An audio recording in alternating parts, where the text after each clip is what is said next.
acerca de la ley Renacer. Adelante, don Mauricio, lo escuchamos. Muchas gracias, Maribel y amigos televidentes. Gracias por continuar sintonizando Acción 10, el noticiero líder cara a cara con la noticia. Y me complace presentarles en este segmento, en este breve segmento, a Arturo Cruz Sequeira. Sí, correcto. Arturo Cruz Sequeira, hijo de un exdirigente político de nuestro país en los años 80, Arturo Cruz. Sin embargo, Arturo ya lo conocemos de hace algún tiempo y hoy nos acompaña. Él tiene una vasta experiencia en la diplomacia y hoy es precandidato presidencial en la actual contienda, ¿verdad? Previa a la inscripción de candidatos. Buenas tardes, Arturo. En principio queríamos conocer, por tu amplia experiencia, cómo va lo del proyecto de ley Renacer en el Senado de los Estados Unidos, en el Congreso, en el Senado. Sí, Senado. Mauricio, primero que todo, un gusto de estar con vos, ¿verdad? Gracias, Arturo. Bien, mira, este es un proyecto de ley que más o menos fue introducido hará unas 2 o 3 semanas por senadores, tanto demócratas como republicanos, que además de eso tienen un peso en el Senado estadounidense muy notable.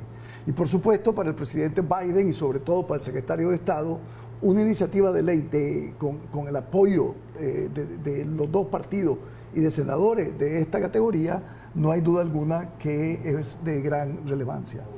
El proyecto de ley todavía no ha sido introducido en el comité en pleno. Es un proyecto que contempla varios capítulos, entre los cuales está, creo yo, darle más sustancia a lo que se puede llamar el escrutinio sobre los préstamos para Nicaragua en los organismos multilaterales. Inclusive quieren incluir a Nicaragua, y aquí estamos describiendo el proyecto de ley obviamente, en lo que se le conoce como la lista Engel, que es un congresista demócrata que introdujo un proyecto de ley sobre el Triángulo Norte, donde individuos acusados de actos de corrupción son incluidos en esa lista y se les quita la visa, entre otras cosas, en los Estados Unidos. Uno de los principales fines de esta es lograr que Nicaragua se encauce por un verdadero, por una senda democrática y que se garanticen elecciones libres y transparentes. Básicamente ese es el propósito claro del proyecto de ley. El proyecto de ley está focalizado exclusivamente en función a las elecciones del 2021. Pero con estas reformas, con este proyecto de reforma de la bancada sandinista, ahora, bueno, ¿cómo se pone el ambiente propicio para que se apruebe esa ley? Yo por eso es que creo, y aquí estoy especulando, por supuesto, ¿verdad?, desde la distancia, de que el proyecto de ley no ha sido llevado al comité en pleno. ¿Y por qué creo yo? Porque si en efecto esa ley de alguna manera no es modificada como debe ser, ¿verdad?, estoy casi seguro que ese proyecto de ley Renacer, tal como está formalizado en este momento, se va a endurecer. Cuando vos llevas un proyecto de ley al comité en pleno, los senadores en el comité en pleno tienen derecho o tienen la opción de introducir enmiendas. Y supongo yo de que en parte han decidido mantener el comité, mantener la ley sin llevarla al comité, precisamente viendo cómo va a proceder en Nicaragua el gobierno con ese proyecto de ley, con sus diputados y con el Consejo Electoral. O sea que podrían establecerse otro tipo de sanciones o extender las sanciones a otras personas, por ejemplo. Sí, bueno, la verdad del caso es que el proyecto de ley se pudiese endurecer, ¿verdad? Ya es un proyecto de ley bastante duro. Aparte de lo que conocemos, podrían conocerse otras extensiones a sanciones o a más personas o a otras instituciones. Sí, perfectamente. Lo que vos decís es correctísimo. Ahora bien, yo estoy convencido de que si verdaderamente, por otro lado, ese proyecto de ley que está considerándose aquí en la Asamblea toma una actitud más razonable, más aceptable para la sociedad nicaragüense y para la comunidad internacional, supongo yo que el proyecto de ley va a seguir su curso, pero no necesariamente lo van a fortalecer. Arturo, vos tenés muchos contactos allá en esos ámbitos norteamericanos, tanto en el Senado, el Congreso. Sabemos la amistad que tenés con María Elvira Salazar, que sustituyó a Ileana Ros-Lehtinen. ¿Qué te han informado? El silencio que nosotros percibimos en Nicaragua de los norteamericanos, ¿qué significa? ¿Están siguiendo detenidamente estas cosas? A ver, por lo que yo veo, ¿verdad? Desde la distancia y en ocasiones conversando con algunas amistades en Washington, es de que Nicaragua sigue siendo parte de la agenda de Estados Unidos. Y lo he dicho en otras ocasiones, hay raras ocasiones donde vos podés lograr un consenso bipartidario entre demócratas y republicanos. Y el caso de Nicaragua particularmente los une, es extraordinario. Vos lo ves en ese propio proyecto de ley. Tenés senadores demócratas, tenés senadores republicanos. Pero no solamente es que tenés de ambos partidos, es en la categoría del senador. Estás hablando de senadores de una gran antigüedad, de una gran fuerza, y que tienen una enorme incidencia en el equipo de Biden. Ahora bien, muchas veces acordate que el tema de Nicaragua no es que se olvida, pero digamos, hay otras consideraciones que definitivamente abruman la agenda del Congreso. Por eso es que yo creo de que una vez que este proyecto de ley vaya al comité en pleno, y esperemos que esta ley que está en el Congreso, en la Asamblea nuestra, sea modificada sustancialmente, entonces que el proyecto de ley pues pase, porque va a pasar rápidamente, es lo que yo veo pasar, pero sin necesariamente hacerlo todavía más letal, ¿verdad? Pero a cambio creo yo que tiene que haber un comportamiento de parte de las autoridades nicaragüenses, de este gobierno, de hacer algo con esa ley. Esa es una ley realmente inaceptable, tal como está constituida. Sí. Ahora, una vez que ese proyecto de ley, sin embargo, lo discute el comité en pleno, rápidamente creo que se va a pasar por medio de lo que le llaman los norteamericanos en el Senado consentimiento unánime. Es decir, no va a ir al plenario necesariamente. De ahí va a la Cámara. En la Cámara tiene un procedimiento relativamente veloz, como en el Senado, y posteriormente va al escritorio del presidente Biden y se vuelve ley. Quiero decirte que el proyecto es fuerte, ¿ah? Lo que ocurriría es de que si aquí siguen empecinados en pasar un proyecto de ley con el perfil del que pretenden pasar, yo estoy casi seguro que a ese proyecto de ley, que es fuerte, se va a volver letal. ¿Será que el presidente Ortega está esperando alguna señal de negociación y por eso no lo han aprobado? Porque, es decir, ese proyecto de ley lo elaboró la bancada sandinista, ya lo conocen todos, y ya lo hubieran aprobado desde la semana pasada, pues, pero... Por lo que yo he escuchado, ¿verdad? Y una vez más, yo obviamente soy un observador de lo que ocurre en Washington. Yo siempre he dicho que nosotros los nicaragüenses no nos debemos creer que tenemos la capacidad para incidir en sus decisiones. La sociedad política norteamericana toma sus decisiones a su conveniencia y sobre la base de sus intereses. Pero por lo que yo he escuchado, tengo entendido un interés de parte del gobierno norteamericano de enviar a alguien a Managua para tener conversaciones que conduzcan a un proceso electoral en el que creamos los nicaragüenses y la comunidad internacional.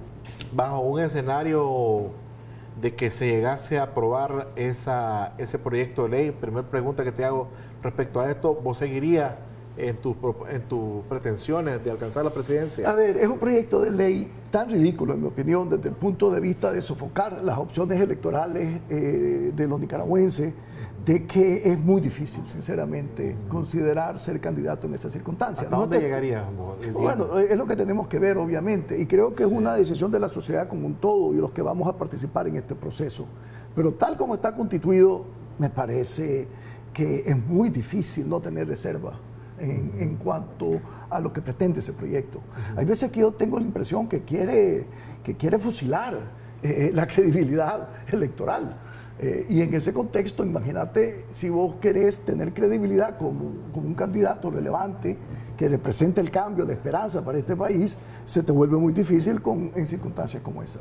¿Qué le quitarías a ese anteproyecto? Por el amor de Dios, ¿qué no le quitaríamos? Yo más bien hay que pensar que hay que dejarle, de tanto que hay que quitarle, ¿verdad? Pero te podés imaginar de que entre las tantas cosas, una de las que más me preocupa es el tema de la observación internacional.